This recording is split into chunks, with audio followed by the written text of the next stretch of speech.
ఇక Telangana cricket association పై జరుగుతున్న తప్పుడు ప్రచారాలను ప్రజలు నమ్మొద్దని శేషనారాయణ స్పష్టం చేశారు. ఉప్పల్ స్టేడియంలో నిర్వహించిన సమావేశంలో ఆయన పాల్గొని మాట్లాడారు. హెచ్సీఏ కేవలం హైదరాబాద్, సికింద్రాబాద్ కే పరిమితమైన సంస్థ కాదని, తెలంగాణ వ్యాప్తంగా క్రికెట్ అభివృద్ధి ప్రమాణాల పెంపుదలే అసోసియేషన్ ప్రధాన లక్ష్యమని తెలిపారు.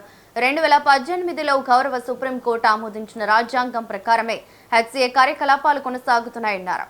సుప్రీంకోర్టు అనుమతి లేకుండా బీసీసీఐ లేదా హెచ్సీఏ రాజ్యాంగంలో ఎలాంటి మార్పులు చేయడం సాధ్యం కాదని శేషనారాయణ వెల్లడించారు. బీసీసీఐ నిబంధనల ప్రకారం ప్రతి రాష్ట్రానికి ఒకే ఒక గుర్తింపు పొందిన క్రికెట్ అసోసియేషన్ మాత్రమే ఉంటుందన్నారు. హెచ్సీఏ అధికారిక సంస్థగా ఉన్న నేపథ్యంలో మరో సమాంతర అసోసియేషన్కు అవకాశం లేదని స్పష్టం చేశారు.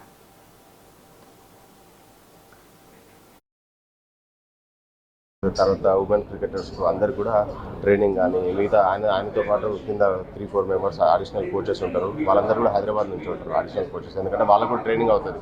అతను వస్తాయని చెప్పేసి అట్లా తీసుకురావడం జరిగింది. అంటే ఇప్పుడు కరెంట్లీ మనం జిమ్ఖానా ఉప్పల్లో నడుస్తుంది కదండి ట్రైనింగ్ స్టార్ట్ విత్. ఫర్దర్గా కూడా జిల్లాలో కూడా విస్తరిస్తాము. Wasim Jaffer will also travel to districts also. చాలామంది ఇప్పుడు చాలామంది మీరు కూడా చూస్తున్నారు కదా, నాకు కూడా తెలియదు ఇంత మంచిగా ఆడతారని చెప్పేసి. సో ఇప్పుడు ఏంటంటే స్కౌట్స్ వస్తున్నారు బయట నుంచి. సో డెఫినెట్గా మనకి ఇప్పటివరకు 2-3 ప్లేయర్లే ఉన్నారు. మనకు హోప్ఫుల్లీ నెక్స్ట్ సీజన్లో 7-8 ప్లేయర్లు రావచ్చు హైదరాబాద్ నుంచి. సో ఇది వాళ్ళ పర్ఫార్మెన్స్ చూపించుకోవడానికి మంచి ఒకటి ప్లాట్ఫామ్ ఏర్పడ్డదని అనుకుంటున్నాము. T20కి 8 టీములు ఉన్నాయి కదా. లేదు, యాక్చువల్గా 10 జిల్లాలకు మేము ఇచ్చాము. స్టార్టింగ్ 8 పెడతాము, తర్వాత 3 years తర్వాత మిగతా 2 జిల్లాలు కూడా చేద్దామని చెప్పేసి 8 ఇచ్చాము. ఆ ఫ్రాంచైజీ బిల్డర్ ఏ టీం అంటే ఆ టీం సెలెక్ట్ చేసుకుంటారు అవుట్ ఆఫ్ 10.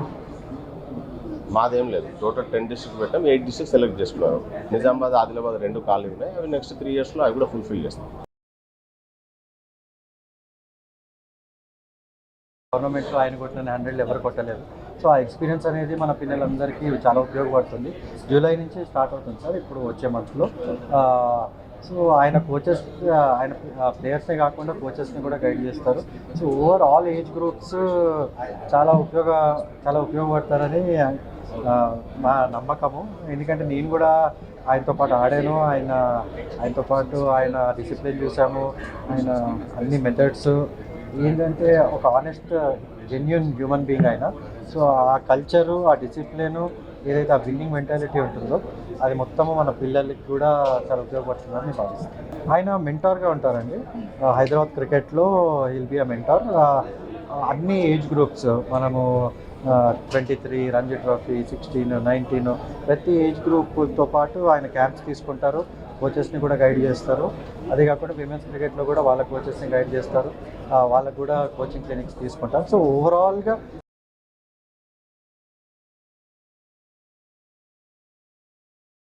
గవర్నమెంట్లో ఆయన కొట్టిన 100 ఎవరు కొట్టలేదు. సో ఆ ఎక్స్పీరియన్స్ అనేది మన పిల్లలందరికీ చాలా ఉపయోగపడుతుంది. జూలై నుంచి స్టార్ట్ అవుతుంది సార్ ఇప్పుడు వచ్చే మంత్లో. సో ఆయన కోచెస్, ఆయన ప్లేయర్సే కాకుండా కోచెస్ని కూడా గైడ్ చేస్తారు. సో ఓవరాల్ ఏజ్ గ్రూప్స్ చాలా ఉపయోగపడతారని మా నమ్మకము. ఎందుకంటే నేను కూడా ఆయనతో పాటు ఆడాను. ఆయనతో పాటు ఆయన డిసిప్లిన్ చూసాము, ఆయన అన్ని మెథడ్స్ ఏంటంటే ఒక ఆనెస్ట్ జెన్యూన్ హ్యూమన్ బీయింగ్ ఆయన.